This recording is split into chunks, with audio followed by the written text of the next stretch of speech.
Good morning, folks. I'm Francis the Insult of the Liberia Public Radio and LPR TV. We want to welcome our viewers and listeners across the globe this early morning. Welcome to this program. This is right here this evening. This morning is actually little 5:58 Eastern Standard Time, and we are here to have a conversation here this morning. Stay tuned. Very shortly, we're going to have this program going.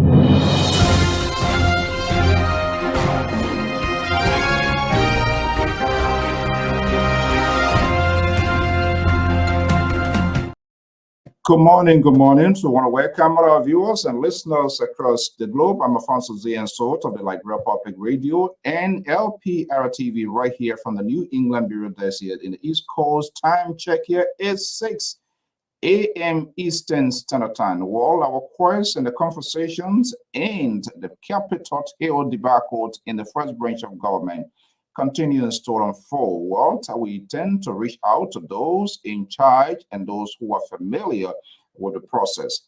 On this note, we invited Representative Luther Sandy Collins of Wapollo County, Republic of Liberia, who was also members of the parliament, if you will call, or legislature in Liberia, is joining me in this early morning from the nation capital, Republic of Liberia. LPR security analyst, Mr. Jerry Bacon, is here early this morning. Let me bring in Jerry Bacon first, and we're going to bring in our guest already standing by for this conversation. So Jared, good morning. So what an early morning wake-up conversation. Good morning. Thanks for having me here.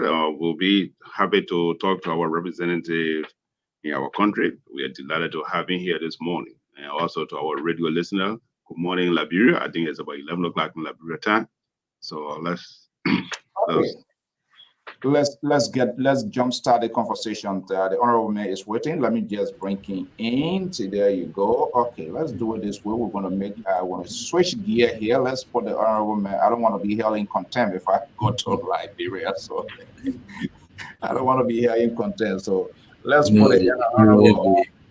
Let's put it up there so that our audience, people will see him. Honorable Collins, good morning. Good to have you here. This is the first time interface on this in the cyberspace, and I'm glad to have you here. And thank you for honoring our invitation. Thank you so much, Alfonso. I appreciate. I know you have been in such of this representative from Liberia, and I'm glad that. You came across me, and we firstly started by phone conversation, and you try to, of course, encourage me. And of course, it is good. I'm great to be on your platform today. Okay. So again, I'm honored. I placed a call. You didn't ask. I wonder who calling this number to do some sort of check, but you pick up a phone call, and as you alluded, we had this conversation and to be here. We always give people the opportunity to explain themselves. Too much is ongoing. We are not judgmental. We try to be fair, balanced, give everybody the ability or the opportunity, and ultimately, despite of the political divide, we have to listen to both sides. So again, I'm honored to have you here. Introduction is not too much of my favorite, but to our audience, just introduce yourself and we'll get right down to the issue. Well, Representative Luther Sandy Collins. Uh, I hail from Bapolo County. I'm married. I got 5 children, 2 of my kids. I have in the background something. Is that a radio? Is that coming from you, Mr. Bacon? Or No, nothing. I got nothing. oh, No, myself, I don't have anything. okay, Like I all right. said, I'm married. I have 5 kids. 2 of my children, a girl and a boy, currently in Turkey uh, for higher education. I got one of my son.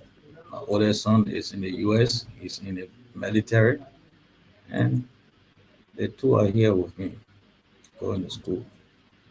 Got Okay, two girls too. thank you so much. Thank you so much. And first off front, thank you for your service. Serving the country is a very unique thing. So I want to thank you for serving the people of your county and you to the Republic of Liberia. Okay, no much time to waste. We are all eager. Um, where are you right now? Right now, I'm seated in my Capitol building office. This Capitol Hill. Are you familiar with this building right behind me here? Where's your office? We floor. I'm in the old building. Okay, all I'm in the right. old building, first floor. First of all, okay. How long have you been a member of the Parliament or House of Representatives, if you will? Uh, for the past 8 months, this is making me 9 months now in Capitol building. Okay. So, what is the uniqueness of being member of the House of Representatives, which is the first branch of government? Very, people call it the House of Elders, the House of Wisdoms.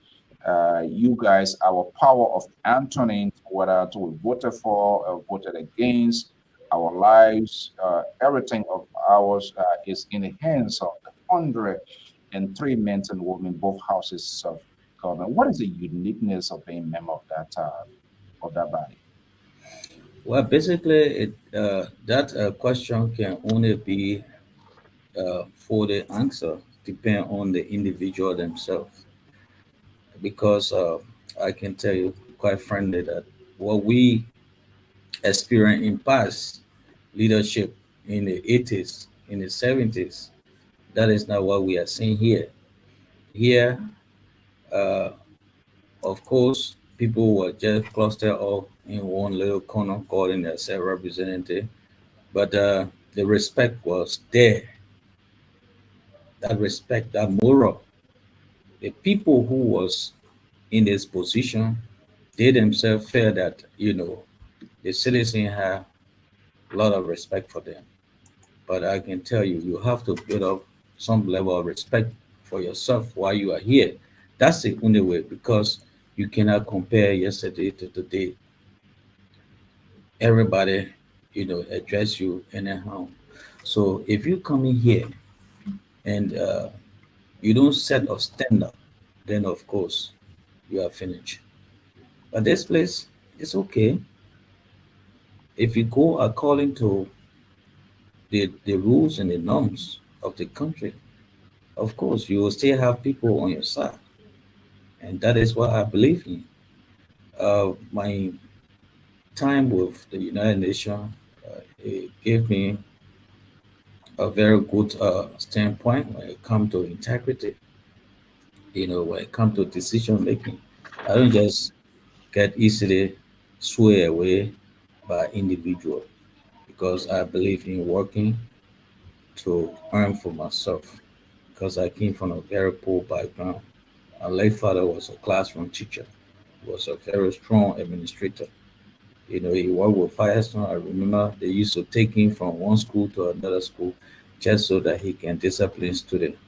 So, of course, if he didn't do much for me, those were some of the greatest things that he ever did in my life. So I love to live by norms, principles, law. Yeah. So I generally, this building more or less is political because that's a political position that you have. You're being up on this end. Well, it's all about building political consensus, whether this person is your partisan or not. Your city share, no, you sell your idea at the company. Have you experienced this sort of real, authentic consensus buildings?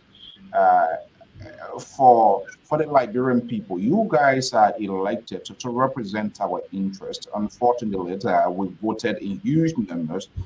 Ultimately, when you are there, you and others are the principal deciders to make consequential decisions for the good of the country. Do you see this sort of consensus building process in that building? Let me firstly say, of course, you may come across such, but with a very uh, little numbers, and the vast majority you will see them going astray. And that is why when we were outside, we saw that instead of teamwork in the interest of the country, people were just there for themselves. So we thought it wise to come. Look, we have to give some respect back to the house. So as member of the 55th, we we have always make sure to address issue that will at least brings back some sanity to our country, Liberia, and the House, the 55th legislature.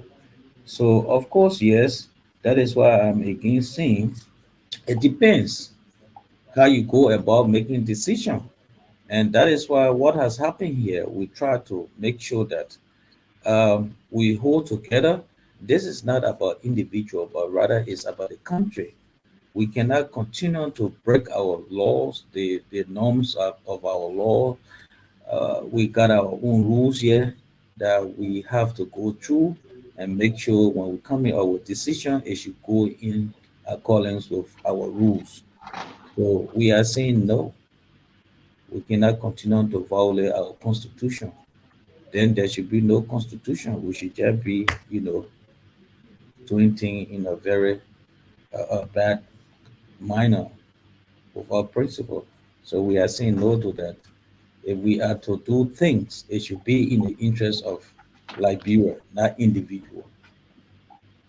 Mr. Bacon, don't hesitate in case if you have questions. Joe Bacon is our senior analyst, security analyst of the Liberia Public Radio. This network represented the voice views of individual who support different political parties, which is okay, but we also hold ourselves accountable. We are not a resistant force against for the government. We feel we stand in the gap to create an informed conversations where the citizens will be able to make an informed decision. But we all know the media is now polarized worldwide. Gerald, Mr. Bacon, let me just bring you here. Do you have any question for the honorable man? Yes, good morning from your end. Honorable, how you doing this morning? I'm good. Just that I Also, don't have microphone voice, so I ask that you please pardon me. oh, okay, No, that's that's fine. We can hear you. I can hear you loud and clear. You say, Colin, that's your father was teaching at Junior High. That's it. That's your father. Yep. Oh, okay, that's great. Well, thanks. But anyway, I mean, a couple of questions, but what motivated you to run for representative for Babolu County?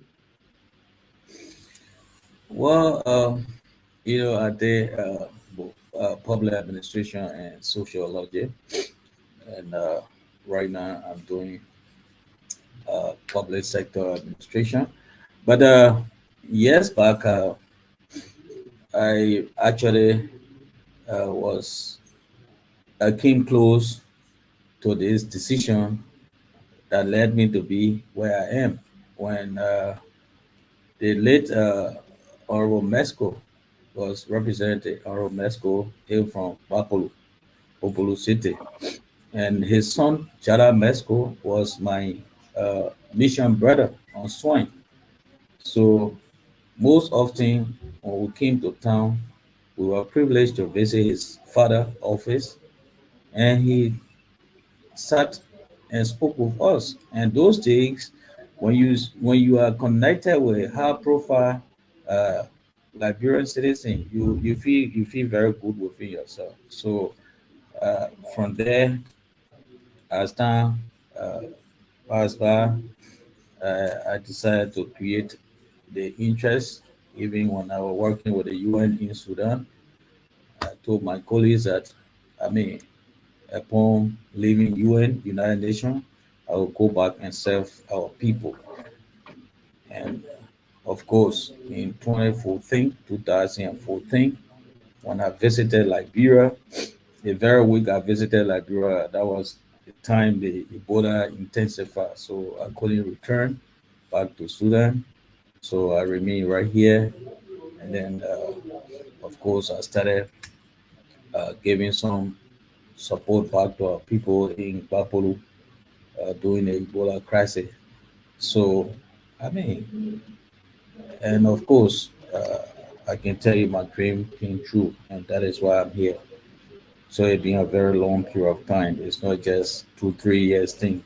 And I went into the first election, 2017. I didn't make it, but I came second. Yesterday, I continued on doing what was needed, and of course, my people saw that indeed I was in that direction. That is why they voted me. And coming in here, I have to make sure that I prove myself to them. Okay, this role we are about to switch gear to get to one of the cutting notes. Hopefully, this is not going to be the last. I want to welcome our viewers and listeners across the globe in the USA, Liberia. So we want to welcome our congressional correspondent, Tanya James Kaba, in the nation's capital. I am Alfonso Zien, so right here, and this is the Examiner.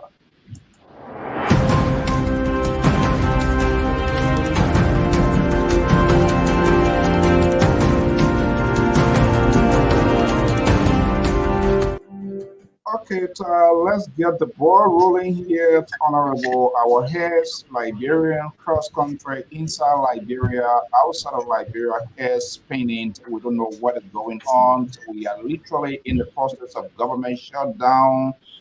Everything coming to a stop from this debacle in the first branch of government. Who started this and why?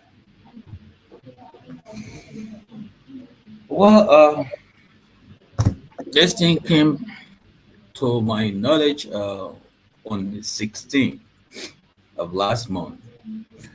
I was en route to my district where I've decided to go and have some town hall meeting with my citizen, my people. And then while en route, when I passed Kakata, I received call from one of our colleagues, Representative Melvin Cole from Bon County. He asked for my location. I told him I was headed for the district. He said, "You need to come back." I said, "For what?" He said, "There is a plan coup to, remove the speaker." I said, Plan "For what?" food. Plan food. Yeah, That was a word he used. that was exactly what there was a plan to remove the speaker. You know, I said, "For what and for what reason?" He said, "Myself, I don't know, but it is serious, and I'm sure I'm getting a tip, so you need to come back." I said, "Well, Sam, nothing can be done, uh, you know, in the absence of section time, I think I will already go and do what I can do and cut my trip short. I will come back so that section time will always be here on the ground. So, which I did, not to take most of the time. I cut my trip short and I make sure I came back in the city. While in the city, I placed few calls to colleagues just to get, the other side of the story. So I managed to reach out to two of my colleagues who was in the line of the speaker removal. I tried to ask them what would that benefit the Liberian people and for what reason we should do this. I mean, they got their own reason, but for me, I didn't see it to be uh, a good practice, you know. So I couldn't again encourage them. So after we had some phone conversation that night, and I told them, okay, I think we can climax the discussion the next day, which was section day, because I wanted to give myself ample time to really, find out from other colleagues what their mind was like. After I spoke with um, Michael Thomas and Clarence Guy that night, and we all scheduled for the next day. After that conversation, I placed call to other colleagues who were not in their line, like the Melvin Cole, the Eugene College, the Zena Normal, the Banana Blue, Benson, and several other colleagues. We had lengthy conversation. Why is it that our colleagues decide to do what they want to do? So uh, the next morning, we all came early that morning, meaning that there was a complete division. Other group were on the other side, and we were on the other side. So we said, Jeremiah, let us go through our rules and let us go through the Constitution. This is not what I special in particular. What I notice is that of course some may say because of COVID, but it is because of Liberia. That is the reason why I found myself where I am today. Because we have just come from election. Can you imagine? The president has not even given all those requisite position to complete, you know, the number of government officials that are supposed to be working.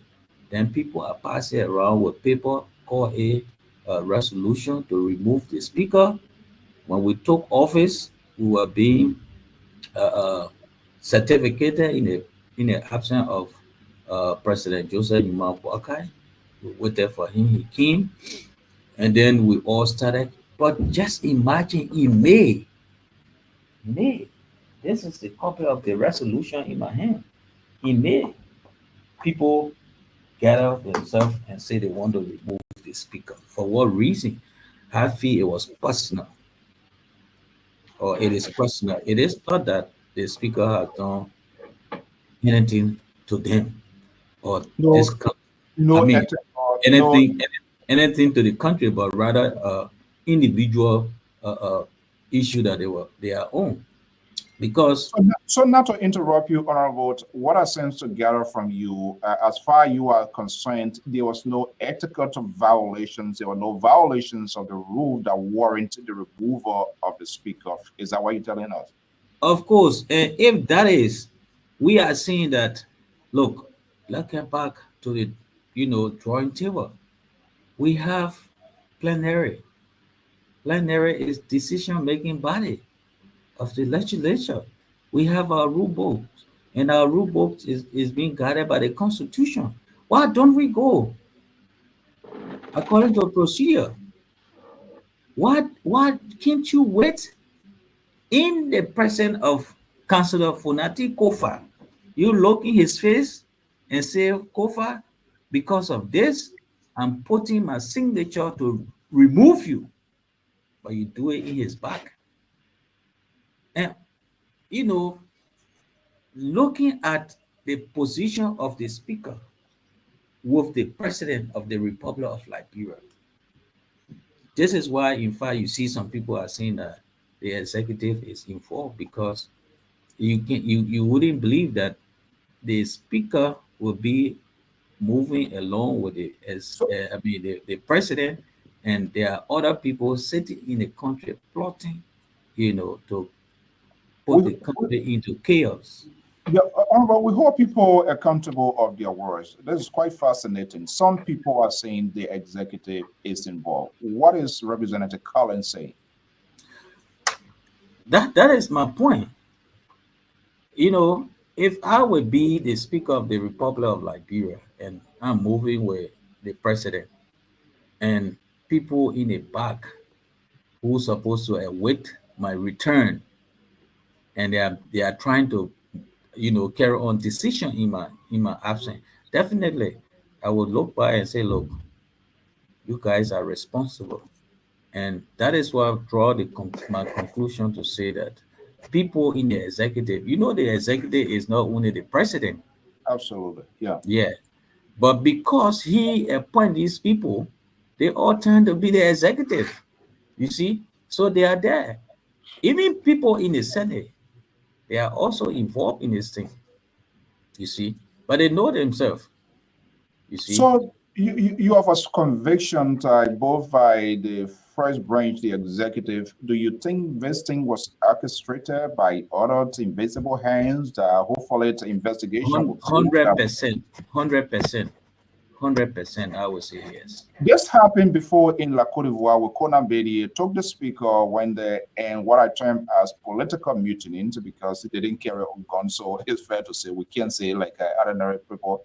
And we've seen the president and the speaker, who was the third person, has gone to the Holy Land. Instead of coming with blessings, we see this sort of political turmoil in the first branch of government. Gerald Bacon is a strong supporter of President Joseph Newman Boyka. In the interest of fairness, I see him, he's pumping, swelling up in his chair there. So let me give him the opportunity. Gerald, we have had all of these conversations here before, and I'm curious. We know here when things are happening, the president will call all of the parties in the White House or whatever West Wing and say, hey guys, come, we need to have. We have not seen this happening with that of President Joseph Newman Boyka, which is serious concern. But let me get your reaction. Do you share the view of the representative?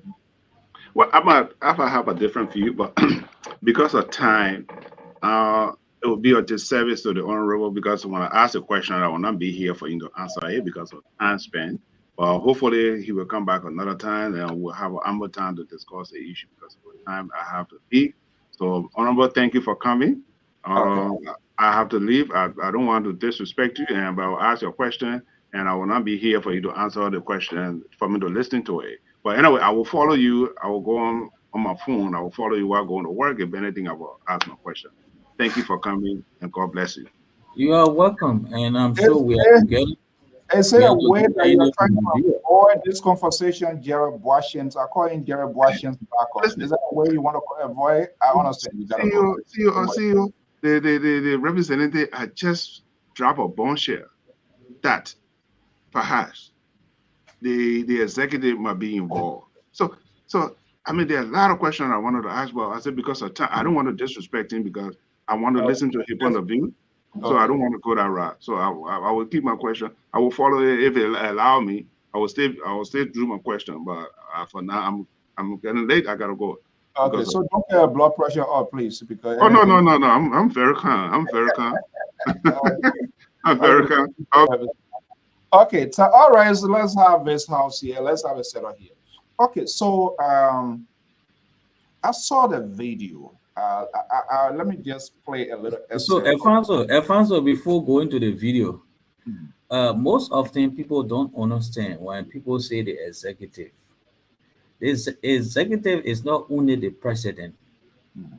You got a vice president. You got a whole lot of people that make up the key cabinet of the president. So refer to those people as the executive. So I want people to understand this. So if we are speaking, people think that, when you say the executive, it means you are speaking directly to President Joseph Numa Boakai. No, it don't have to be President Boakai. I'm not accusing President Boakai, but I am saying people within the executive, you know, Absolutely. Absolutely. because in fact, during this process, one of those guys did mention the VP name. He said, if Jerry does not bring the remaining of the money, I will get angry with him. That was something that he said in my presence. I would not say he is. I don't know which are the Jerry, but we know that the vice president is Jeremiah Mankun. You see? So before we go to that, it's quite, and I saw the video that surfaced in an interview with, I believe, one of the media network individual, which was quite fascinating. Saw you displaying whatever resolutions that was in place here. What the question that is not being asked, and I'm trying to get to the lead of this question here, uh, it's a it's a violation if that was the case. So let me just ask you, because people say in the same road that hand monkey hands bamboo. In the process of the elections of the speaker, and this is not justifications of what the people are doing, was there any sort of financial violence deployed in terms of people giving? I know lobbying is here, is legal, people register, they do that. Was there any finances induced in the process as far as you are concerned? As far as I'm concerned, there was nothing as such. There was nothing as such. I was sitting here speaking to you during the period of campaigning. I know what I went through. You can never campaign, even in America. People who are in your interest will even try to put 1 or 2 cents together to support your process, right? Hmm. Yeah. So we went through all of those things. If somebody wanting to be speaker and say, German, I want to meet you guys, definitely you're not going there without eating. You are not going there without sharing 1 or 2 bottles. You are not going there or you say, look, German, I know you took off your time. Uh, you can put gas in your car. Those are all electionary process that we experience in Liberia. But if you say that somebody induced somebody to have another, no, no, I went through the process. I know what it is. Do you think crime was committed potentially?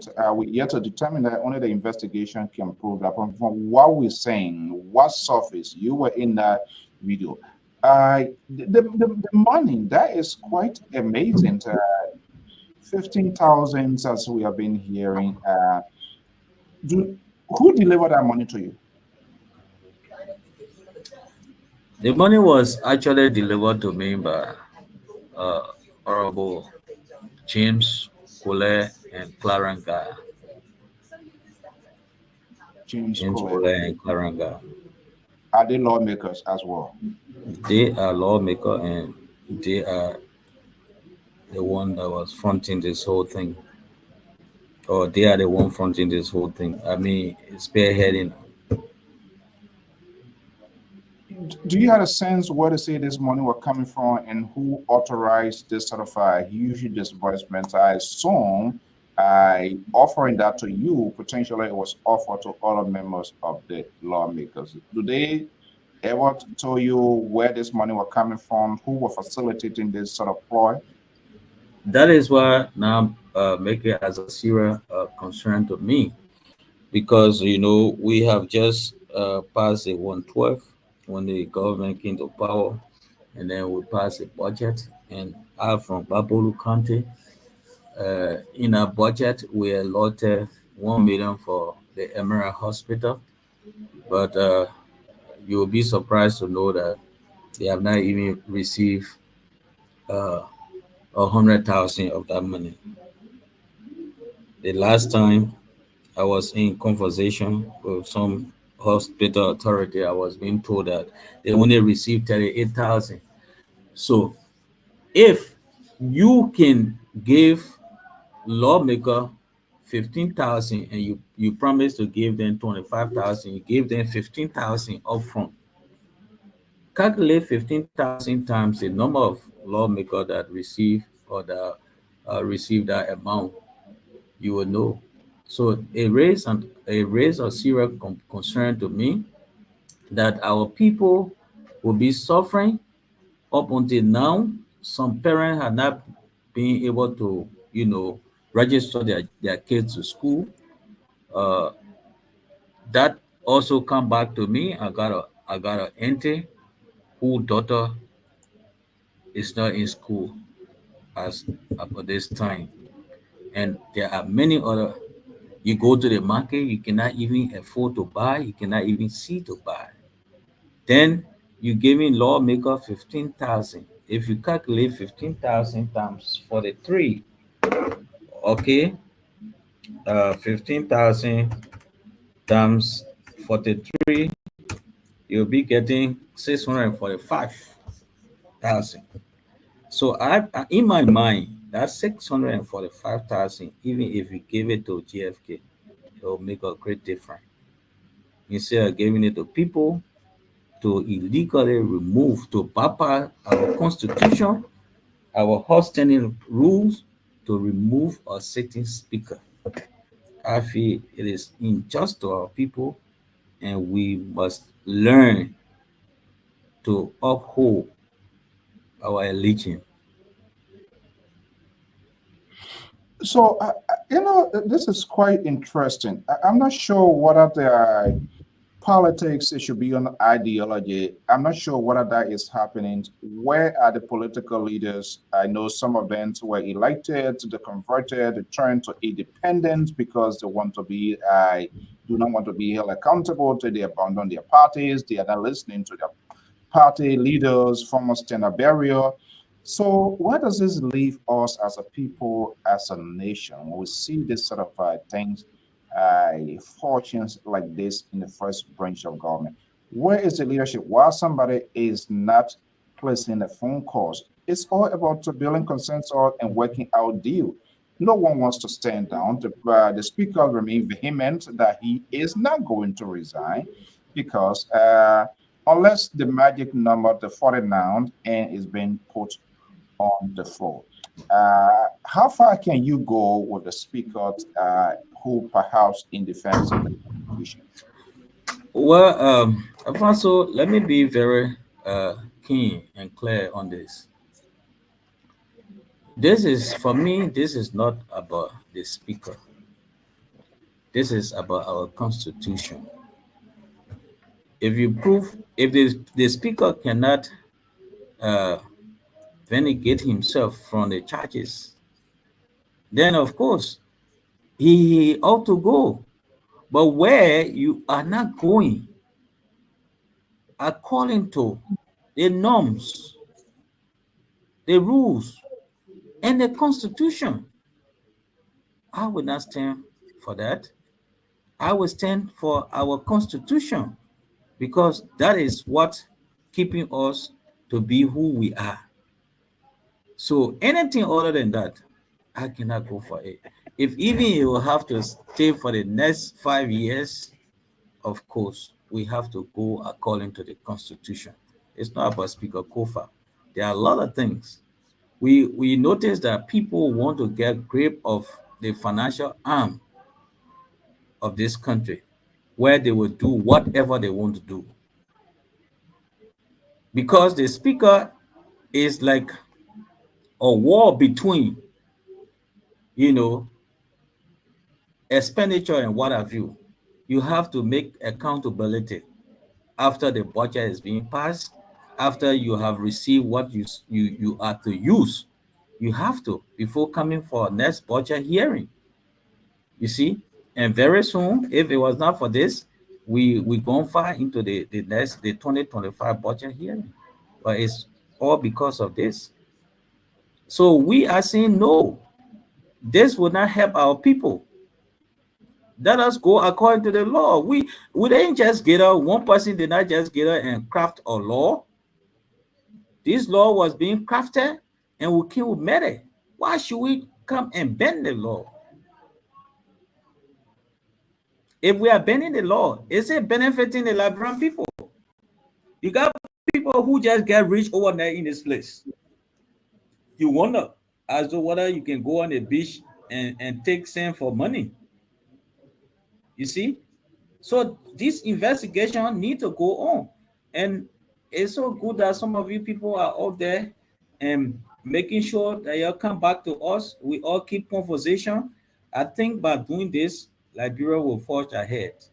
But in the absence, I can tell you, it is not good for our citizenry. And that is why we decide to stand with the law, not with men. Okay, let's place this here what we obtain and see whether you can recognize anything for that. I feel is one of the levers. Let's listen here a little bit. Everybody,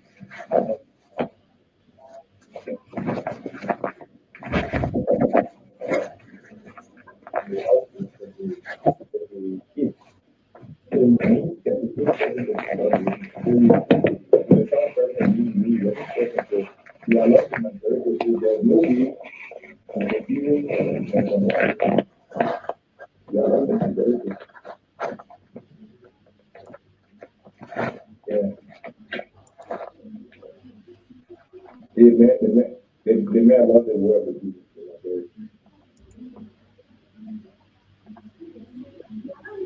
I don't know. I'm not talking about myself. I'm talking about speaking as a legislator.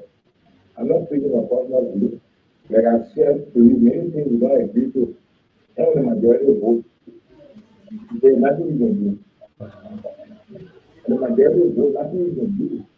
And it's that of this person.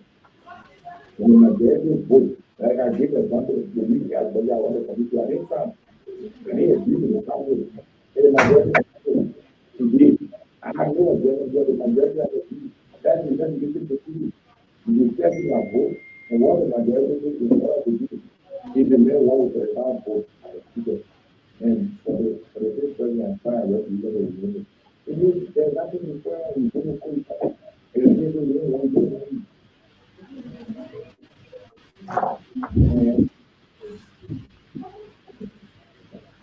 Hello, hello, hello, hello, hello, I think you majority of the women in legislation. They're making something of majority. Thank you. I'll call you. Remember, let me tell you. Always do that.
Well, I think that's what it is. We have to talk about it. Yeah. Yeah, it's okay. Yeah. So, yeah. Yeah. And I think that, yeah,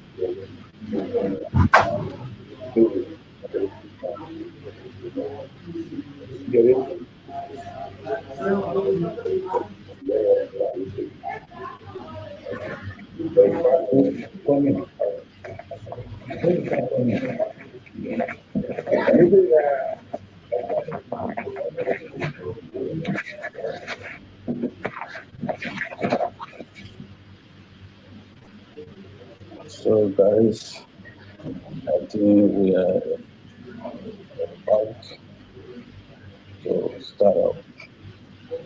So, Kola is going to bring the money and we will get in my car. Visit my car, give you whatever.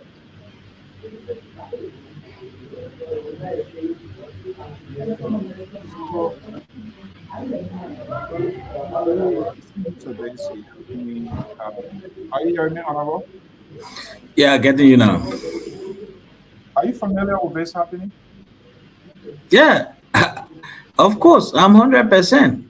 And like I told you, this thing was not something that I alone just, burst into. This is something that we discussed. Even when you heard him talking to Eda, uh, where is this representative from Sano County? Romeo Quia. Romeo Quia is the one we refer to as Eda here because he's the older person here among us. So we refer to him as Eda. And Robert Quia, we all was in the office of Banana Blue Dancing when we were planning how we can get hold of this entire removal saga, illegal resolution. So I have just left uh, Bernard Blue Banks's office when Clarence Guy, was in conversation with Representative Quia. So I told them, say, okay, I think it is about time because he just placed a call to me. So I'll be going to him. And he and Romeo Quia were in the conversation when I got into his office, you know. And I think when I enter, you have to pass through uh, the first room where he got his stuff up before you go to his room, his office room. So I asked whether he was in, and they told me yes. So I moved in there right away. I met him, but then my phone was already set. I met him in conversation with Romeo Quia, who have just left, you know, him in Banana Blue Benson office. So I felt that, the group were, you know, getting so much on the premises of the Capitol Hill building. So I didn't want too much talking because I was so eager to get some evidence from him. So the conversation was so long. That is why I just broke in. I said, "My man, you're talking too long. Uh, I mean, I got other things to do. Where is the resolution? How can I get my own money and blah blah blah?" So he then told me that okay, Kole was on his way, and Kole told him somebody had just signed that money. So that was the time he was, rejoicing and saying, "Oh, the man can make it." So after he gave me the assurance, I got up and I told my colleagues, you know, try to tell them that everything was set, and I'm sure that we can get hold of something. So after I came back in my office, and then he placed a call to me that when I again selected a few of my guys, Ellis Noah from Sano District 3, Eugene Colley from Bone District 5, and I also got in contact with Papi Flomo, District 17, and 13 or 17, and then our man Marvin Josiah Marvin Cole, you know, and I drove past there in front of the executive mansion going towards Boozy Quarter, and then I been right, uh, headed for the bypass. I came to a used car center where I told them we were to meet because that place is in a fence. So I wanted this to be in a fence where, when we carry on the transaction, nobody will easily escape, just in case, because we actually plan to get hold of them 100%. But unfortunately, while uh, we were there, I've told my colleagues, look, you come to the corners gas station and just wait around there because I don't want us to be plenty. The conversation only went between the two of them and myself. So you're just stand by just in case there'll be something like, outbreak of a fight, because I was going to definitely take the resolution and they would have jumped on me, for a fight, so we can just scatter everything there. That was our plan. Uh, Unfortunately for us, fortunately for them, while we were posted waiting, I received a call that I should move to 4th Street. They were there awaiting me.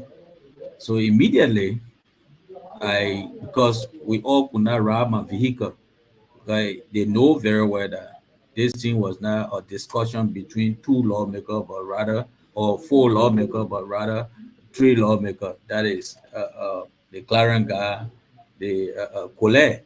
So if I have just allowed the appearance of another lawmaker, they would have feel somehow, future. So I took my driver along with one of my office staff, Peter Cole, uh, alone, and then I asked the guy to give us one of his vehicle where my colleagues were using as a backup just in case there was an outbreak of a fight. So that vehicle was taken from a colleagues of mine on the bypass to the used car area, and the guys drove behind me and right to the Lone Star, where they sell, I think it's an airline right around the 4th Street there. There, right on the road, Clarence got vehicle was parked, and I went to the vehicle. I got in it. They brought the resolution and asked me whether everything was okay. I told them it was left with them.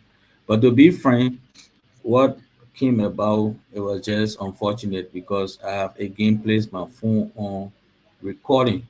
Unfortunately, there was a interference of a call.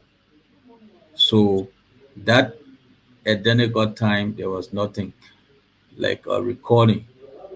But in there, how I managed to get away, they gave me the money. It was not just a few dollars, 14,800 is not a small amount of money that you can just hold in your hand.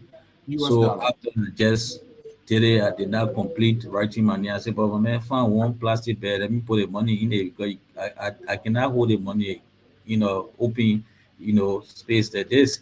So by the time he attempted take removing his eyes from me, when I jumped off the car, running outside, and my police, they opened the vehicle, and I got in there, and we drove off. You see, so that is how the whole thing happened. And I've always told the journalists or whoever, you go right on the scene. The place is there. Just make your own inquiry. No matter what happened, one or two person will tell you, yes, I saw this kind of activity going on at this time. So to be frank, that is it. Um, I didn't ask them what is the source of the money, but what Why? my concern was, I wanted to get that resolution and portion of the money as a evidence, which of course I was fortunate in doing it. It looks like a Hollywood, some sort of moving, some sort of theater, people in the theater watching something. All of these people carrying out these transactions are all members of the House of Representatives, correct? Yeah, because we interact. So nobody will leave from elsewhere to come and talk to you who you don't know. It has to be. They say if your horse does not sell you, the street cannot buy you. It have to be somebody who you often interact with, and that's what happened. You were But doing it. that's where they hear some of money coming from. You Do you see, know where this money coming from? up until now, they are here to tell us. That is why I told one of my colleagues, Samuel Koga, I told him when we had a meeting with him, it was Muka Kamara, Ellen Atore, he, Koga, and myself, we met in his office. So we told him, we said, look, we cannot continue to hold this country as hostage. Why I say that you guys got on the agenda, can we resolve this thing, the 73 of us, and continue our legislative duty? He said no. The only thing they want is Fonati should go. So I said, okay, I will tell you again, if you want Fonati to go, then it means you tell me the source of the money. When you And tell me the source of the money, of course, I'll be part of you. And what up until now, he has not told me the source of the money. But again, you see them, they are in RLJ. You say you got a number. You can remove Funati Kofa. You got a number. You are working in the interest of the Liberian people. Why you should go abandon your horse and go to RLJ for more than 2 weeks? Imagine that. so Liberia is almost like a different country on planet Earth, because if this is something, this is where the federal government or national government will intervene, because we have lawmakers. We have here recently the city mayor of New York, federal people, they seize his phone, his devices, so I go into investigation. We also have a document where a formal complaint is being filed by you guys with the Attorney General of the Ministry of Justice of the Republic of Liberia. Has there been any form of investigations instituted with this money? Because the bottom line question here, where is this money coming from? If finances were induced in the process to remove the speaker, that itself is a crime. Is there any active investigation going on from the complaint file? Well, again, that is where we all are, uh, posted and waiting, because I would not know exactly how the LACC, the complaints were firstly written to the LACC. That's just a copy that I carried to Justice Ministry. LACC has it, and they have invited me. I was there Monday. I made my statement again. I took it to the investigative team. So I will not tell you whether they are involved in it or not, because I'm not a security man. But as far as I'm concerned, this matter is right on the desk of LACC, and is also being copied the justice minister, the justice system. They are fully aware. But how do they carry on their work? That I cannot tell you, except where probably people will post question to them. But as far as I'm concerned, they are fully aware. So where was this money in questions? Who to whom it was turned over, Honorable?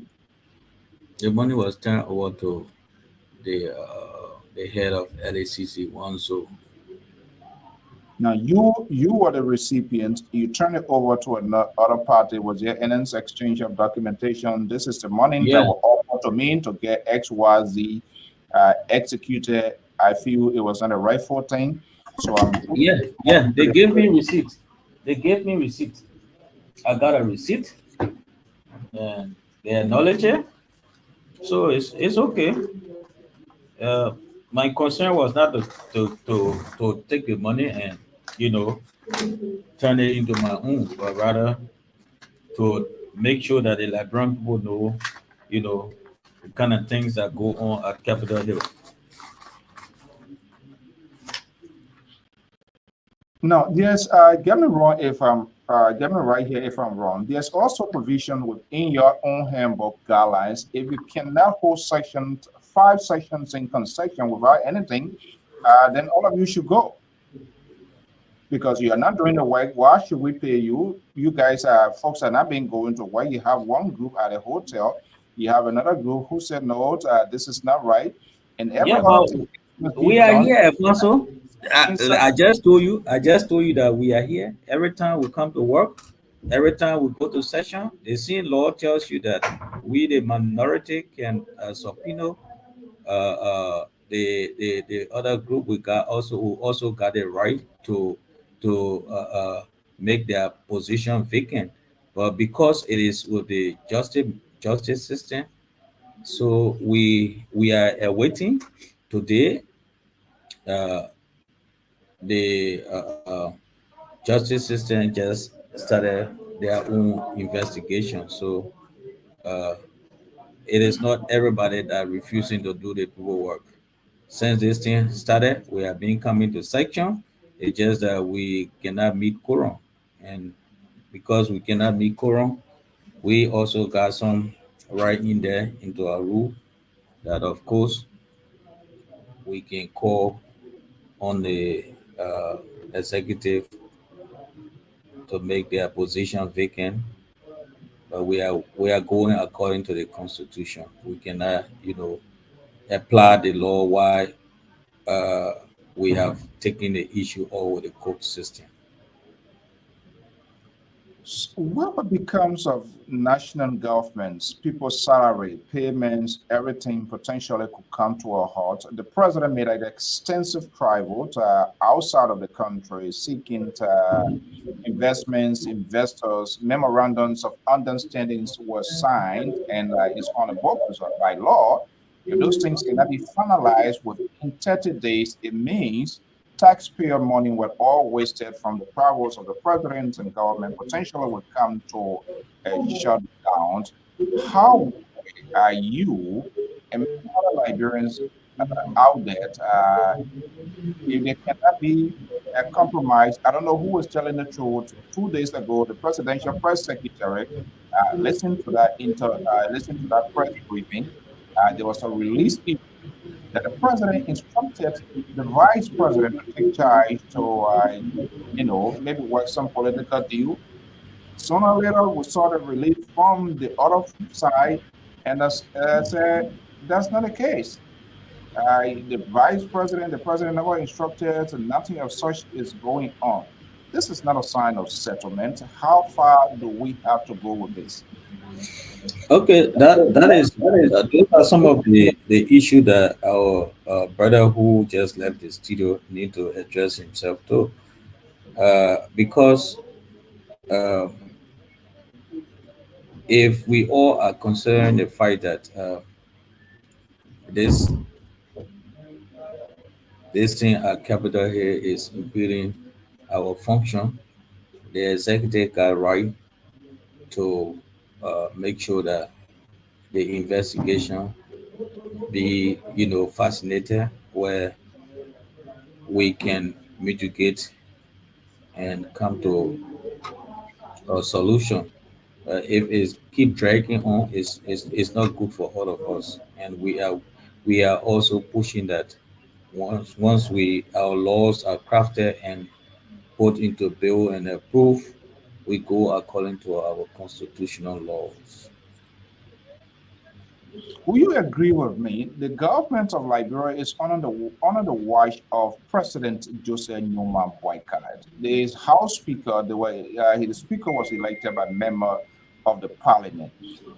I am concerned that the government, in normal circumstances, I know there's people say separation, state and power, but hey, come on. If people are not taking pay and things, mere anarchy begins to loose upon the world, it is the government of just like human boycott, the Liberian people will hold. Why is this government is not stepping up to the task? Why are they not calling their people, hey, this is not in the interest of the Liberian people.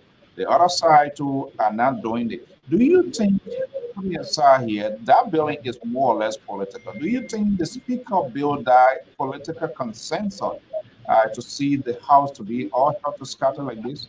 Do you think he did well? Well, that is why we are seeing that we are not interested in individual. We are interested in our governing system, the principles that brought us here. So if that is it, then of course through the investigation we'll all get to know.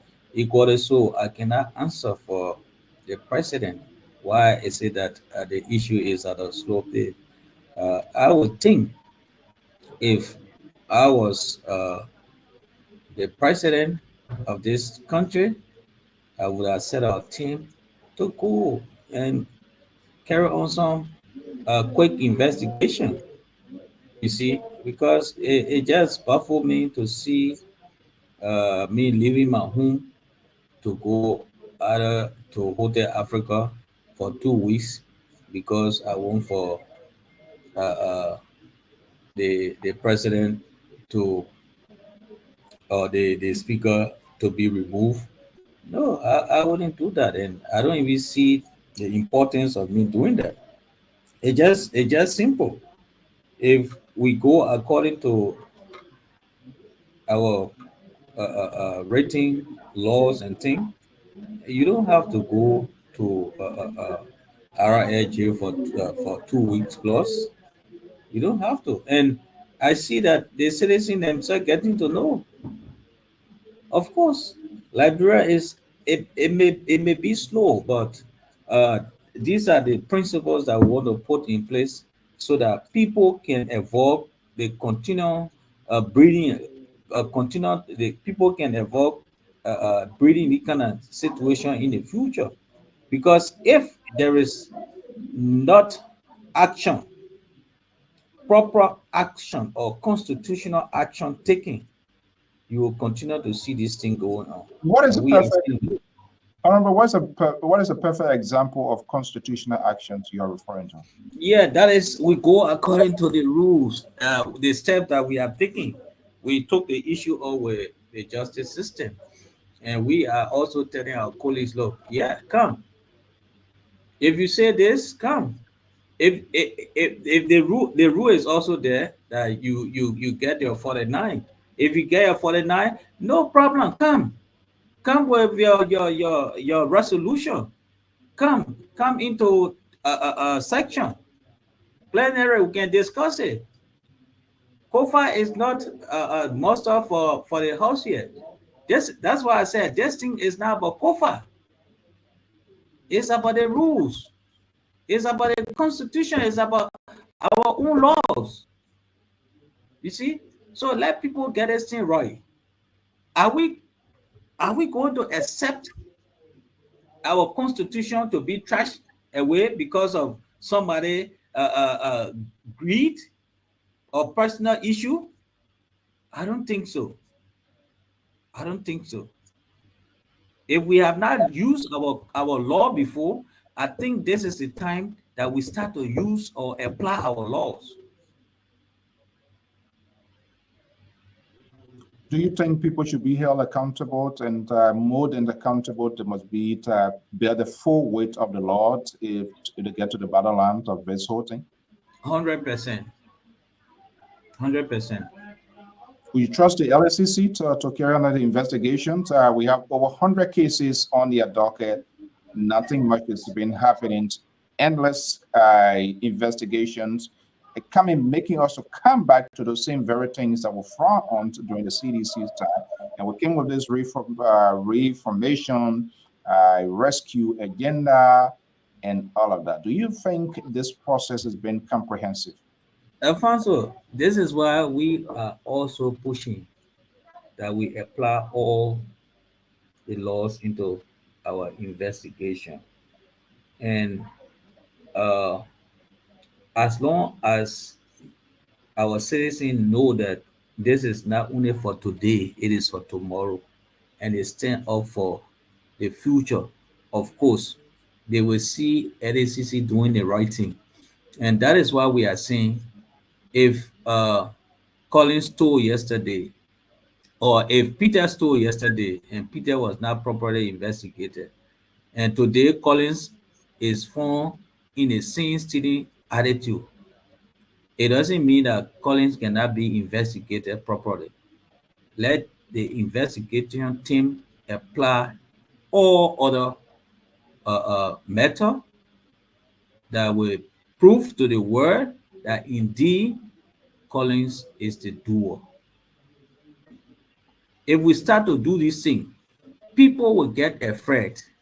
But people are not afraid because the law, sometimes the way the law is being applied on these people, that is what made people to be brave. Because somebody, I'm not saying that it's going to happen in this case, but sometimes you go through investigation and the poorer person tend to be the victim, and they will sit and say it's all because I'm poor. But you see, this one is about the country, Liberia. So if we are not careful, if we just let this thing pass, there will be more of this to happen, and people will start to relate. But it happened yesterday. What happened? What came out of it? And that is why today, if you listen to people, oh, Tyler was removed, Edwin Snow was removed, they host that number, but they are forgetting to know that besides the numbering aspect of the house, there are other laws and rules that are there. But yesterday, the guys had not even met the number. So they want to continue to hold the country at hostage and continue to bribe people because they want a number. You say you got a number from the beginning. So why is it that you are waiting for? So they are holding the country at hostage. And this is why you see people now who are quick to give up. They will say, yes, the executive is part of this process. You see? But we got three branches of government. No one is to interfere. But you take into consideration the entire country is being held on a hostage. And you see for the three lawmakers sitting in one place in one hotel, abandon their home. Who fought in the bill of this bill? Is that taxpayer or what Well, is I wish you are in America, but this time, if it was America, then people are getting to know exactly. You see, but here it's not so easy. It says somebody leave from a monarch group and say this is John Brown, like what I did. Okay, if I have not done this thing, that was a high risk you took. Are you of aware about course, of course, of course. And this is where now you see that you can just imagine if this has happened, you can just imagine what has happened in previous time. So all of those millions of dollars that went into individual pocket, I mean, if it was used, if it had been used on JFK, we wouldn't be talking about JFK windows are all rusted and falling apart today. If it had been used to pin some of our, building in this place, that the ministerial complex, you would not see the ministerial complex being looking, the condition is in, even the Capitol building, even the justice ministry. But we prefer taking those money and put it in individual pocket because of personal aggrandizement. You see, which party do you belong to, Honorable? I'm an independent candidate. I ran 2017 as an independent candidate. 2023, I ran as an independent candidate. For me, I don't believe in party. I love to make party, but I don't rely on party making me, because if I'm making my decision, I will have no godfather.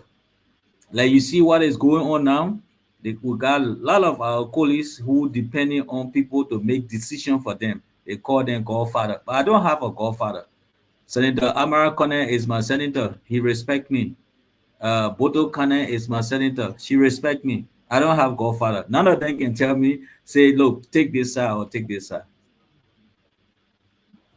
Has any of them spoken with you regarding this here? Yeah, Senator Connor and myself we spoke, and he applauded me, and I mean, the words that he gave me, I'm pleased with that. So it's okay. When And last you spoke, we'll soon let you go. When last you spoke with the Speaker of the House of Representatives, Councillor Kofod? When was the last time you talked to him? I was just in the speaker office this morning.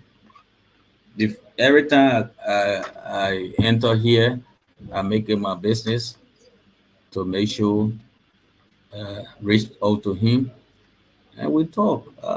People got their personal and individual thing, but for me, I don't have problem with the speaker because it is not I the think speaker that elected me. It is not the excuse me. It is not the speaker that elected me. My people uh, put the confidence in me to come and represent this entire country, not only District 2, Bapolu County. So if I'm doing anything here, the first thing that comes in my mind is, if I'm doing this, how will it impact my people out there? That is my concern. Are you on any of the committee chairing any specific committee in the House? You can imagine. I was one of those that stood by the speaker during the election time, but I'm spearheading election inauguration. Election inauguration. I'm not complaining. You only have election when you almost leaving. Yeah, we, The state, yes. was it 300,000? What about mismanaged the election commission? I mean, not election, the election committee, the committee, inaugural committee. I don't know how far that other investigation has gone. Yeah, so that those are some things that we should be discussing. But I'm just telling you, people are complaining about Yeah. being on committee, and that is the committee I'm sharing. I'm the chairman on election and inauguration. You see, so I'm not complaining. I'm happy because it's a place that are gaining some knowledge. So I mean, it's just okay. I can tell you that the salary will make it. I'm satisfied with that. The only thing I would say that because of the kind of uh, system that people put in place, or the way the people give the set to the citizen, that will make it challenging for us. But it's okay, to be very frank. It's okay. I don't have to go into corrupt practices before. If I want to do for my people and I plan myself along with my family, I can still go back and talk to them. Because you see, the mistake that the people make here is, you being a lawmaker, you are not to build rule by yourself. You are just to make sure that those institutions that are supposed to build rule reach out to your people. You are not to build schools. You just make sure that you pass laws and bills Right. that will make the people reach out to our citizens. But they came here, they call it in our dollar frying somebody in their own oil. The money is supposed to reach out to the people where it's how to put it in public works. You take it and put it in the individual pocket. Then they are going back to our people, building schools, and forgetting to know that when you build a school, the government will not have the number of instructors to go in those schools. So as a result, some of those schools are standing without instructional staff. Instead of putting one big community together and build one good school, every little village want a school on their own. Forgetting to know that if you build a school, you will have to have instructional staff and instructional material, which come to be a challenge. You see? Hmm. What we think Keta, walk about I can see them in the valley. So you just come in, we have to we will soon let you. Keto resemble Muzuka Fara. I almost said Muzuka Fara. He was my schoolmate on Swine. Oh, Okay. Yeah. Wilson Mr. Keta is one of our contributor here based in Connecticut Constitution, but He has joined me as the independent voice. We have some liberals and other wing folks here on this network, but that's a beauty. But our job here is to keep the conversation proportional. One of our somebody asking me yet. He's also with the closing argument. He has his own platform here. He said, "Who is this guy? Can you please tell us what you did about the inauguration funds mismanagement? Was their funds mismanaged in the first place by the inaugural committee?" Mr. So, before the representative answer, Lofa Judah should change his way of act. He can't call the honorable man, who is this guy? He know who the man is. Let's be respectful. So that question, Yeah, I don't think. think that's Yeah, yeah. the senator, I think you're the quite representative should correct. not even answer Lofa Judah's. No. I think that's it comes with sort of busy. I don't think Honorable Collins will get problem here. But let's take a last portion here just for clarity. We have a very diverse audience as well, and that's the difference. I think Collins and I will be friendly because we the independent and people who talk side, people who should have been in the positions to create a talking point to allow citizens to make an informed decision. Guess what? The media have to drive the agenda of these people. As a result, their voices overshadow the people decision making. And this is why we get at. That's why we're having this headache. If this stage was set from the onset to allow everybody, not just only the presidency, the lawmakers, and all of those people that are seeking elected positions to question, to ask them the tough questions instead of being their mouthpiece, we won't even get to this point here. But quickly, Honorable here, was there any funds mismanaged by the inaugural committee as far as you are concerned as head of that committee?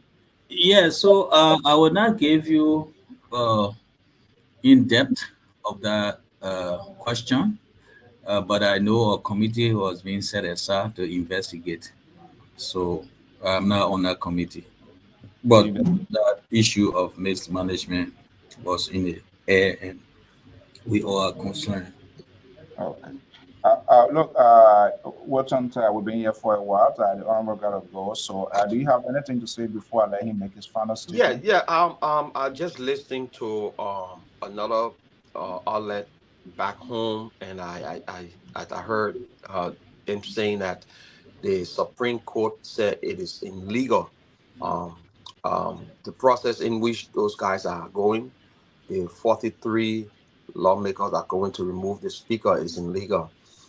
And I think the state order is still there. We should go back in Chimbo and go through the right process. And where do you stand as far as looking at the deputy speaker going, if I mean, forming part of that 43 men, even though the Supreme Court has just said that it is illegal?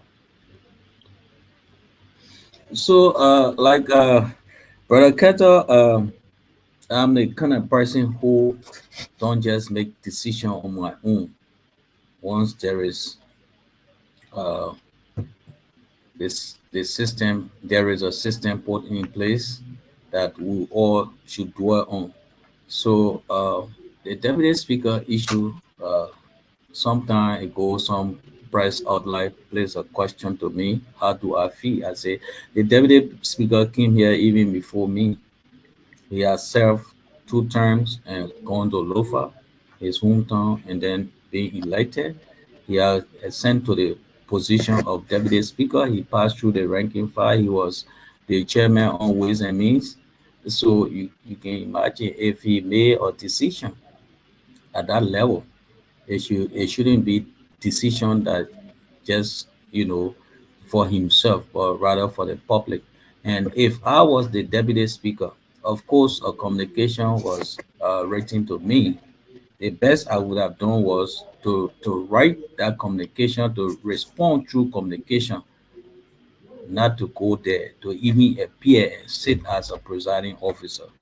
So if it come to that, I'm not a legal person, but of course, we got the legal proceeding. Okay.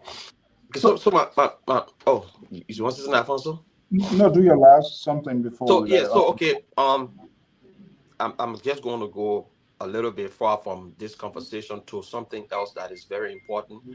Um, I see in our society, we lack innovation. Being a new representative, I know you've been there for like what 10 months now, or going on. Yeah, yeah. Um, do you have any specific goal for your county or your district as far as development, in all aspect? Because Babalu County almost it's a left behind county. The only thing we know Babalu for like Bere Yala we heard. And do you have and the recent hospital that the former president built down there, do you have any goal, specific goal that you want your district to achieve under your leadership? Brother Keto, that question alone bring tears in my eye.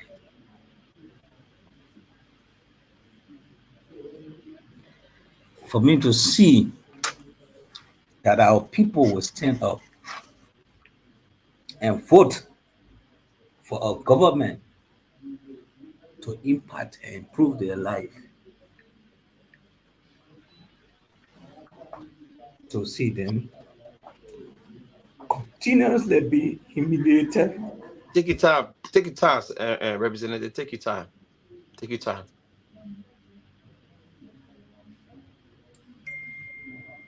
Not everywhere in my district I can even enter with car. As I'm telling you now, it is so challenging to even get to Berayala. We do most of our movement with motorbikes. The portion of the district that I hail from is surrounded by rivers. Hmm. There is a bridge that the former government ruling party almost completed. I think what is left is to order the Bailey Bridge, the iron that is being referred to as the Bailey Bridge. When this government came to power, the current public works minister had turned blind eyes to the people of Bapolu County. Une to be bold and said that they put in for $22 million and they have exhausted 8 million. Well, we are not seeing anything. Our people are suffering. Hmm. If I were in a driving seat, I would have incarcerated more than what you think about. We cannot continue to suffer our people. If I carry car into my county or my district, the portion I come from, I have to park in a Bon County. If I pass through Bopolu to go to Bokomo, I will park my car across the river and I'll cross in Kino. And guess why? River transportation, I brought some relief to our people. 2016, when I built the first Kino and put this boat engine on it, that was the first time for our people to see and ride a bigger Kino during the rainy season. When there was ever a rainy season, sometimes the people will not come across into Bon County or Totota or Kakata to shopping. They will shopping far ahead of time. Sort, cube, and make sure they got those things in their possession. But when I introduced Akino, today I have built about 4 of those Kino. One on the Lofa River between Bapolu and Lofa. That when the people saw that there is something that they call machine Kino. So during the rainy season, people can stay. The ferry that President Bwaka put to one of the crossing points, the water got full and carried the ferry. So I placed one to another crossing point. So the people of Bon County will come and borrow that machine kingdom before they can get into the other portion that is, between Bon and Bapolu County. Mm. Unfortunately for me, I sent my district coordinator. I said, look, I got another engine. Can I put one to this crossing point? Because that whole crossing point is being governed by the people, the citizens of Bon County. Can I put another kingdom here of such? And then the people of Bapol County benefit. The guys at the riverbend, the chiefs and the elder, they told him that this place is highly political. So if you want to do it, just do it and give it to all free. Or we cannot assure you that. That's the kind of life our people living in. Then a public work minister take $8 million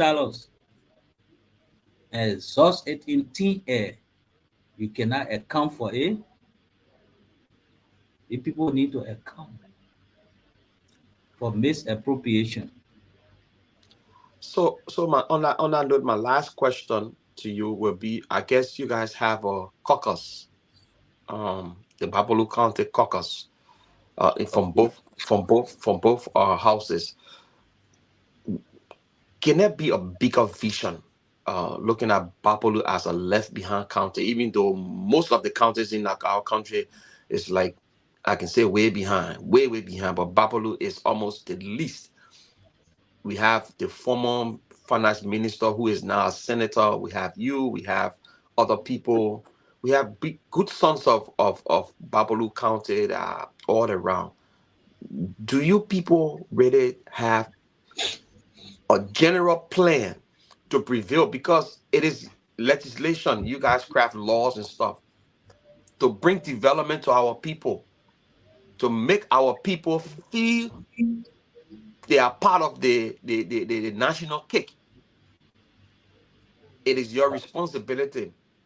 And I'm not putting the blame on you for not doing it. I know you're doing it, but to enforce it, not to just talk it, but to do it. Because you bring it in boats with machine and all that is good. But building a bridge, making sure that that bridge is completed, making sure that the people in all of the villages have access to coming to where, to going to where they want to go at any time, not to wait when rainy season, before rainy season to go and buy all that, like we were saying in America, yeah, the bear, hibernate during the winter time. No, we want our people to be able to move out whenever, however. So I think I'm asking you so that you guys can, your caucus can get together to push an agenda for Babalu County. I'm not from Babalu County. I'm from Monserrate County, but I know about Babalu because I live in Bon Mines. So, Brother Kato, let me just give you some of our plan and what have you. And that is why we did. Then we have not only limited it to Bapolu caucus, but the Western caucus. So we try to put a mechanism in place that in future, we can start to collaborate. Since we got Grand Cape Mount, a tourist center, we will see reason for the three county to support Grand Cape Mount, to give Grand Cape Mount a facelift in terms of tourism. Then we come to bombing. We have put into place where we'll be able to uh, support hugely in terms of education. That is where we can put one university, and the three Western county will be able to support in that direction. Then, of course, what do Bapolo have? Bapolo got the Emerald Hospital. So we are in a series of discussion to see how we can beef up the hospital facility and bring it to, a good level where, all of these Western county uh, uh, will be able to visit the Emerald Hospital. Then, of course, with the caucus in Bapolu County, like you said, I come from one of the most challenged districts. So the plan is in a way that the rainy season, the caucus will see a reason how we can address road connectivity for District 2. Unfortunately for us, the county, the previous caucus managed to procure some equipment, and the process in which that equipment was being procured, it was so bad. As we speak, the equipment are at the free port of Monrovia. We stay negotiating to get it out. We are still negotiating to get it out. And you wouldn't believe that the amount that was being used on those equipment is far, far, far, far above the actual amount issued. But we want to get those equipment out first, How much then are we talking about? before we can start, investigating. I will not be precise to exact to tell you the amount, but I can tell you that I saw a backhoe that they're talking about 100,000. Backhoe cannot be purchased for 100,000. I can just tell you that for frank. But again, we cannot say let it remain at the free port of Monrovia while we carry on investigation.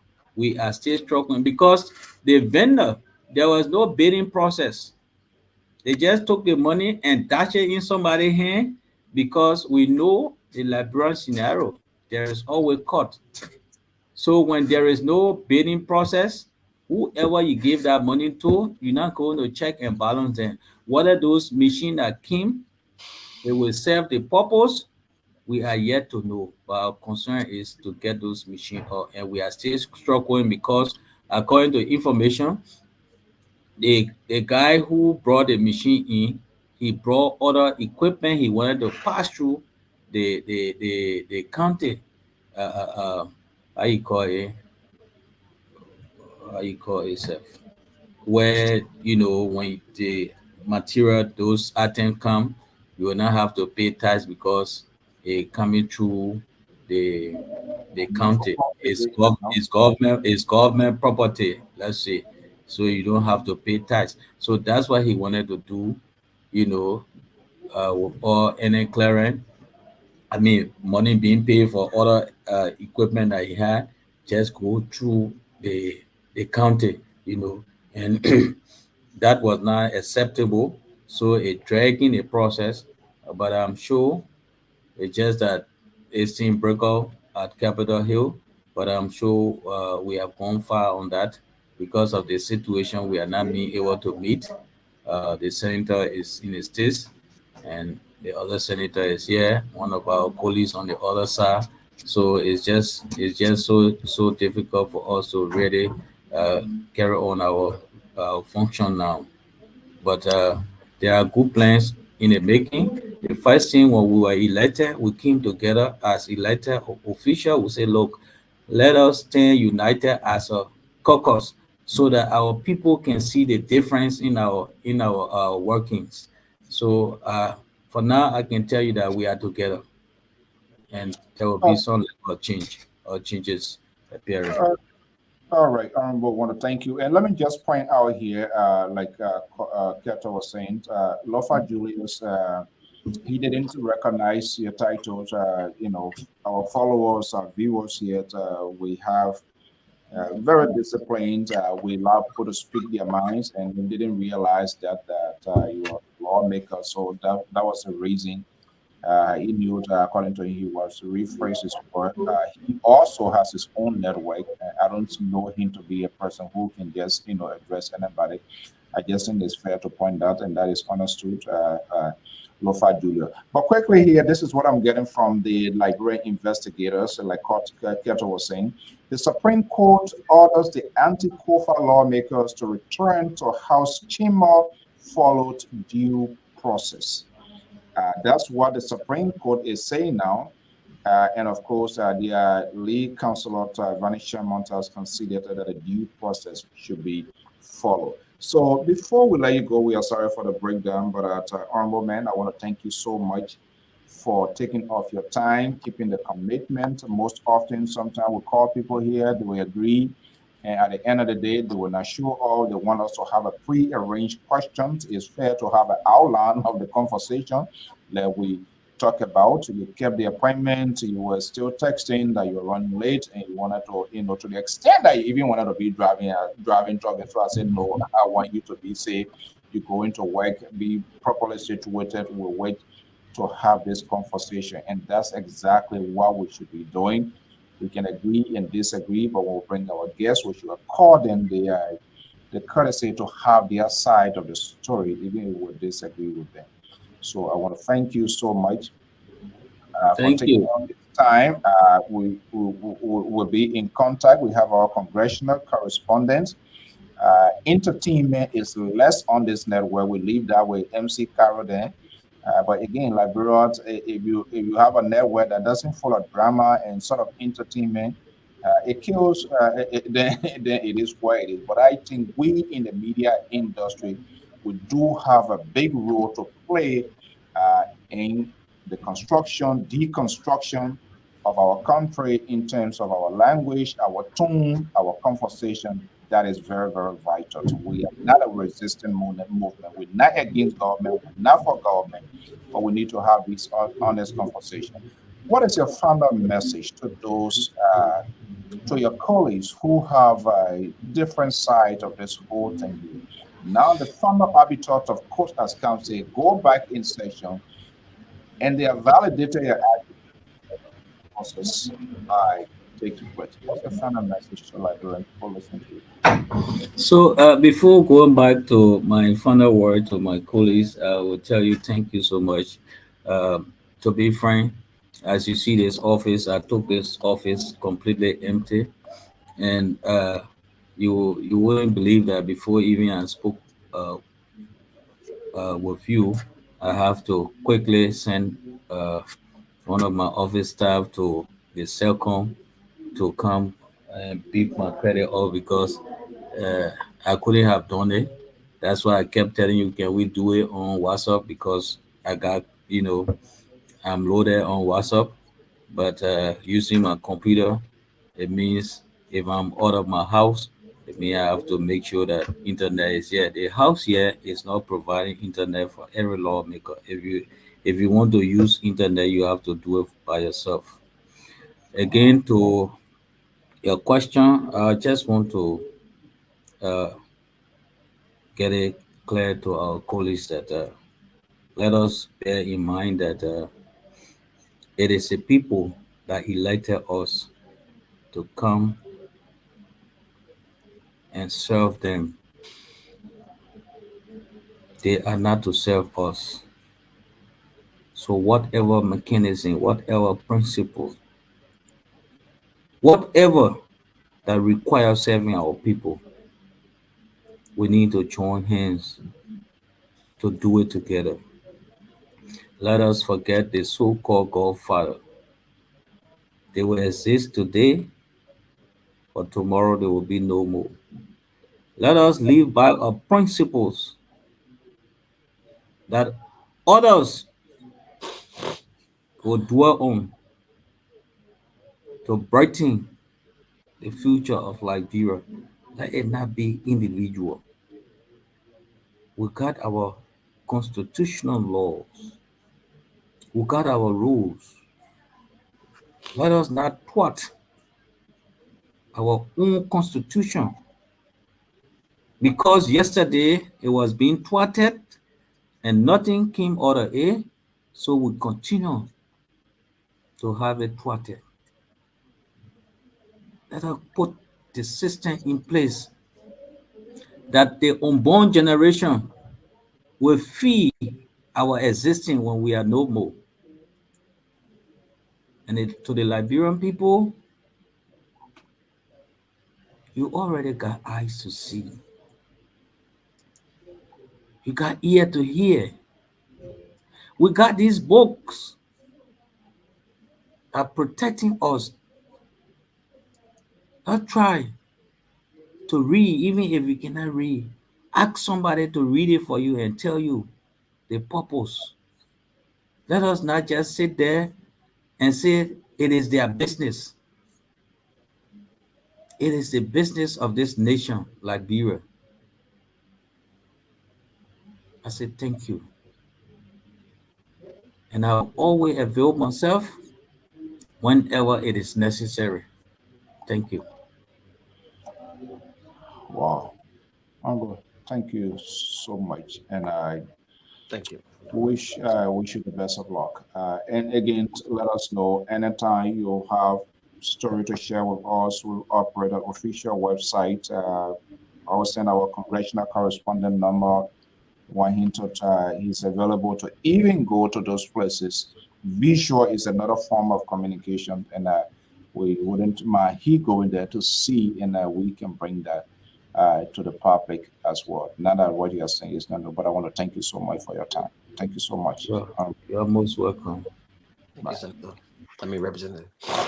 So, cut quickly here, let's do it.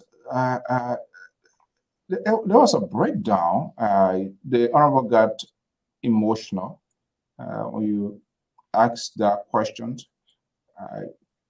I see a other side of politicians trying to be authentic, and these are very painful. Yes, look, Brother Alfonso and CEO, when you doing the war, I was fortunate to travel. I used to live in Beaumont prior to the war and going to school, but doing the war, I was fortunate to go behind the Simpor River back there where they call Bela Yala, the whole Bapulu era, and all I saw were forests. Forests. The way you had like my first time seeing the thing they call bush cow. They can come from anywhere and just boom, kill you. Like, I mean, that's the how dense the forest is. Like, it's so. I didn't even know people were living back there. To be honest with you, and knowing that we have brilliant people in our society that come from that part of the country, and for the people to live the way they live, for me is unacceptable. And this can be said, all other counties in the country. People don't have access to road during the rainy season. They are cut off. No current. There are some places in our country that people don't even know that they got something called quota or car can even go down there. And so that's the sad thing. When people who sit like when I asked the question and his representative start to tear up and I'm like, wow, it's because he understands. He's sitting in a beautiful office. He driving a nice car, but he reflecting on where he came from. What happened to his people? The people that put him there. So quickly before we go, do you think, from what I see, do you think the concept of us putting everybody in a basket of deplorable, everybody corrupt, everybody do this? This is a gentleman from Bapolut. He took a high risk, and I was having a conversation with him because he wanted to get to the bottleneck of this whole thing here, going on like a reconnaissance, like an uncovered covers person to get this. Do you think there will be a change of mind of putting everybody? He was offered the money, he would have taken that money, and as usual, to give justification why he took the money, but he said no. He took the money as FOC, turned it over to law enforcement investigators, LACC, reported the case to the Ministry of Justice. This is to show that yes, they are decent people. there are people who are there who want to do the work of the people. Do you think we in the media industry, the talking here, will change this concept and just putting everybody heads together, everybody their role? Because when you create that sort of identity, that sort of stigma, it doesn't help the process. And it makes the person, well, they say we all like this, so they eventually end up being like that. So it's a lesson learning process now to where we're going to change our concept, our perceptions, taking our feelings out of national conversation, and allow people to tell their own stories. I think it's unfortunate in our society today that even professional media practitioners have taken side into politics. Like they have individual that they so protect instead of giving out the right information or trying to get the right information. And that where we find it difficult. So you can see somebody say I'm reporting on a certain story, but they will have to distort the story to make it suit the narrative of who they are protecting. And so it's kind of for so unfortunate, not even putting Liberia first. The ethics in even in journalism, how you have to be transparent and true, give the people information. You're passing information to the people, but information among our today media practitioner is so distorted that is you know, I don't even know what to say about it. But I could see the genuineness of this representative. At first, I was thinking it was like, one of those things people, just want to implicate other people. But you can see the genuineness of his conversation on this platform. It tells you money did change hand. He actually went there to get proof. Because if it's somebody who wanted to just get the money, he would have gotten the money and kept it. Don't forget, Yeka Koluba came out with a 4,500 slip. And he announced it. What happened? He went to the Indian or Lebanese man's store, and the man confirmed that yes, he knows about this. He can come and get his stuff. Immediately, the media and some people within the government just did their own work, and they swept that under the rug. And people look at Yeka Koluba like he will not say anything. Now there's another thing that come out with this man, taking the money because he wanted to prove that money was being dished out. And the 43 guys or the renegade representatives said no, it didn't happen. Maybe they didn't give it to all of them. Maybe some money was just coerced and it came on, or they had their own differences with the speaker and it just came. Some other people were bribed, and that's what the representative said. And it's so unfortunate. I don't think they can go through prosecution for that. I don't know if who was prosecuted. I don't know, but there has to be an investigation, and people have to be brought to book. Okay. Our man from the Constitution State of Connecticut. By the way, you done voting? If you know your Today, I'll probably go out there either today or tomorrow. I guess today is the day or tomorrow. tomorrow is the day. But what I mean, Early voting. Early voting. Have you done early voting? No, I don't do early voting. I go on the day of. If you see when I'm done, I will put on my shirt. And yeah, we got to move this country forward. This country needs the world. Are you your Trumpers or what? God forbid. God forbid. This is the constitutional state. When you talk about Connecticut, we talk about the democratic movement. We never sway nothing. We are focused, and the agenda of the Democratic Party always prevail in this state. So when I took my oath to be an American, I also pledged my loyalty to the party. I'm going to be watching. We're going to be coming out of Pennsylvania and Michigan's those, and that is Wisconsin. That would be quite interesting. But Keto, thank you for jumping in early this morning. We say a big thank you to our viewers and followers. That was Representative Luther Sandy Collins of Buffalo. And can I just apologize? I want to apologize, Lofa. I didn't mean to just put you on the spot that Lofa. I just when I saw that Well, comment, we're not done with that thing long yeah, time. Lofa said he didn't say. I mean, Lofa is not like those other guys. that's my boy. I'm going to be having two of our guys, Representative Jeremiah Gao-Sokant and Marie Johnson. They're going to be my guests here on Wednesday. We're going to give everybody, it doesn't matter which side. Let's hear them. So let's get their justifications of their actions, and ultimately let the people decide.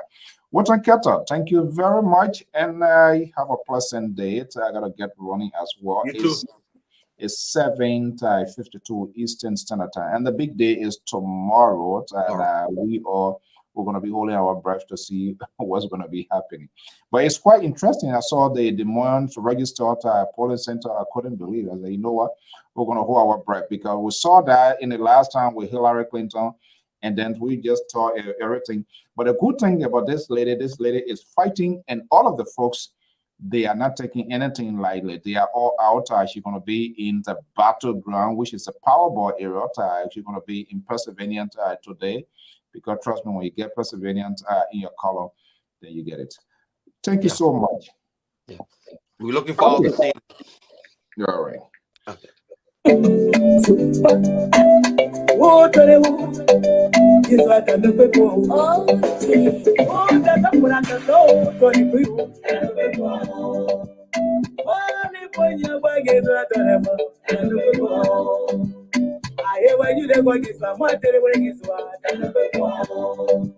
want to thank Representative Collins for showing out here his bravery for being on the side of the Constitution. They should change the mindset of media, gurus, pundits, and blame all of 103 both men and women in both houses of government, putting them in that basket of deplorable.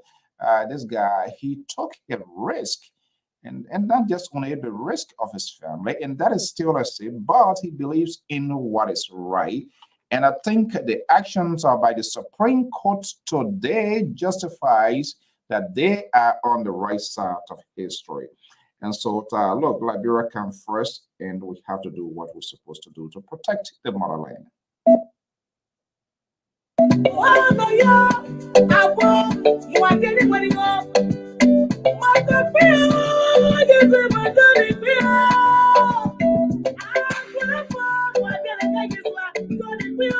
I don't understand the language that much that way, but all that Ablaka Gay is saying, he has the power, and he's referring to the Most High.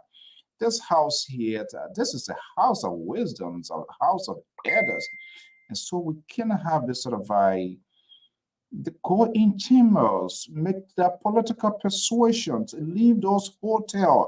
That's not where you're supposed to be. We did not elect you to be in luxury. Go into the people chambers and make your political argument. Be persuasive. That's what some of these other gentlemen want. Don't just say, come with us. They want a full justification. People got to stand up for the right. And I like how the Honorable put it. Not that because it was done to wrongfully the last time around. So that sort of pattern should consist and continue to go on and on and on. Yes, you have the constitutional right to say you don't want to speak up for whatever reason. But guess what? Let it be done. Let it be executed in chambers and convince your folks, your colleagues, why you do not want this speaker here. But from what we see, and let's see whether they're going to defy the former habitat of the justice system in the Republic of Liberia. Until then, I'm Alfonso Zianso. We say thank you for being part of this early morning right here, the Examiner, on this program. I am waiting to